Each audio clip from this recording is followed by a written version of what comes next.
Ever promise yourself you'd change, starting today?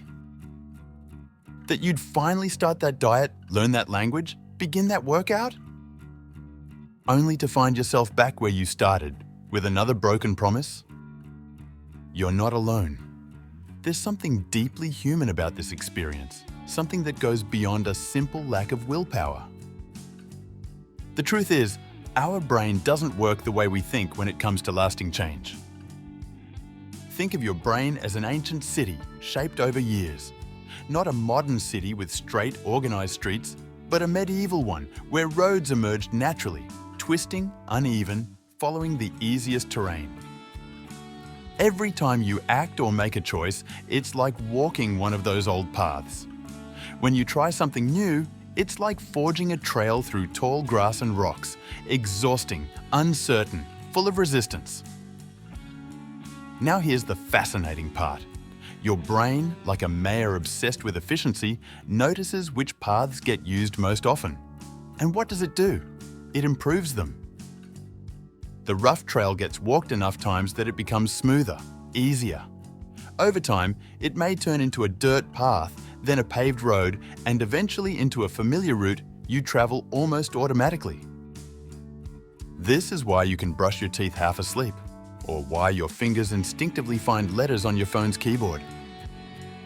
Your brain has optimized those patterns so that following them uses almost no mental energy. But there's a downside to this brilliant system. All your old habits, even the ones you'd rather break, already have solid, well-used tracks in your mind. Grabbing your phone the moment you wake up, reaching for snacks when you're anxious, putting off that important task. These actions don't require thought. They're happening on internal express lanes.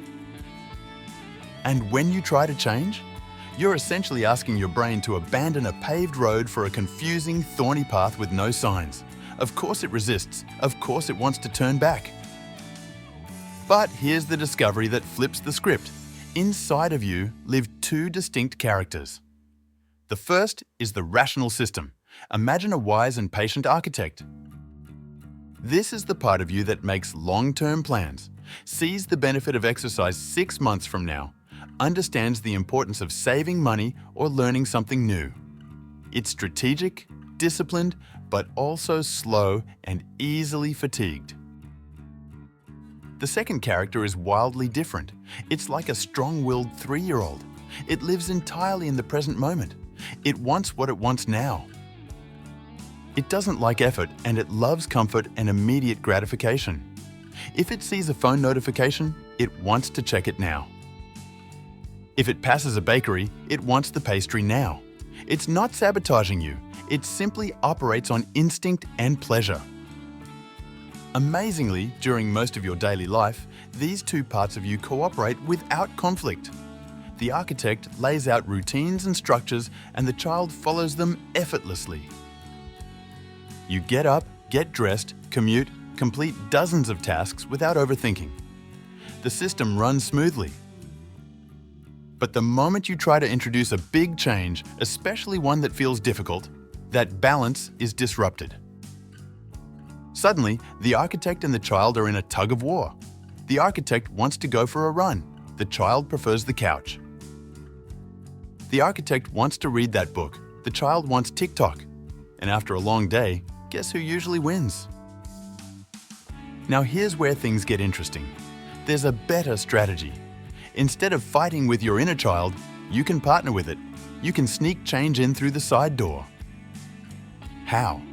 By building new habits that are so small, so non-threatening, that even the inner child doesn't put up a fight. If you want to become someone who exercises regularly, don't start with a 2-hour gym commitment. That's too much too soon. Try something almost ridiculously easy, like doing 5 push-ups right after getting out of bed. Just 5. So minor that the child barely notices. But here's the trick. It's not just about the push-ups. You're sending your brain a message. You're establishing the identity of someone who moves in the morning. You're tracing a first line where no path existed before. And this doesn't only apply to exercise. Want to become someone who reads more? Commit to 1 page a night, just 1. Want to drink more water? Start with 1 glass before your morning coffee. These aren't shortcuts, they're foundations, little actions that begin to shape new patterns. Every time you repeat that small act, your brain strengthens a neural connection. It begins to notice the pattern. When I do this, then that happens. Eventually, this pattern becomes predictable. The child starts to recognize it, even anticipate it. It becomes part of the landscape. And one day, something subtle shifts. After weeks of 5 push-ups, you feel like doing 10. Not because you made a resolution, but because the starting point is already behind you. You're in motion, and motion leads to more motion. If this is resonating with you so far, I'd really appreciate it if you could hit the like button and subscribe to the channel. It helps spread this message to others who might benefit, and there's so much more we can explore together about how your brain truly works. The real secret lies in keeping the action almost laughably small, but crystal clear. Exercise more is too vague. Work out for an hour every day is too intimidating. But do 5 push-ups after getting out of bed is specific, simple, and manageable. Clarity matters.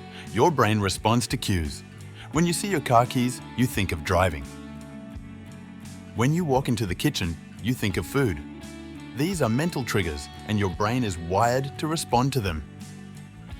So don't say, "I'll exercise when I have time." That's too flexible, and your inner child never has time. Instead say, "I do push-ups right after placing my feet on the floor, before even going to the bathroom."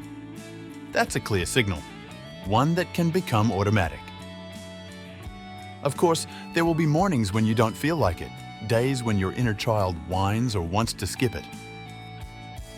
On those days, don't try to push harder, but don't give up either. Do the 5 push-ups, even if they feel pointless. Because you're not exercising for the result, you're keeping the habit alive. You're reminding your brain, this is who we are now.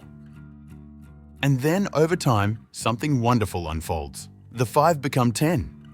Maybe you throw in a few squats. Maybe one day you stretch or take a short walk. Not because you're forcing it, but because it feels natural. You're no longer trying to force yourself to become someone new. You're simply following the momentum of who you've quietly become. Someone who exercises every morning. Someone who reads a page each night. Someone who drinks water before coffee. These tiny actions define you. And yes, this process takes time. Sometimes weeks, sometimes months. There's no universal formula. But there's something incredibly freeing about realizing that you don't need to transform overnight. You don't need to rewrite your personality. You just need to build new paths, one small step at a time. So the next time you look in the mirror and feel discouraged by the gap between who you are and who you want to be, don't focus on the distance.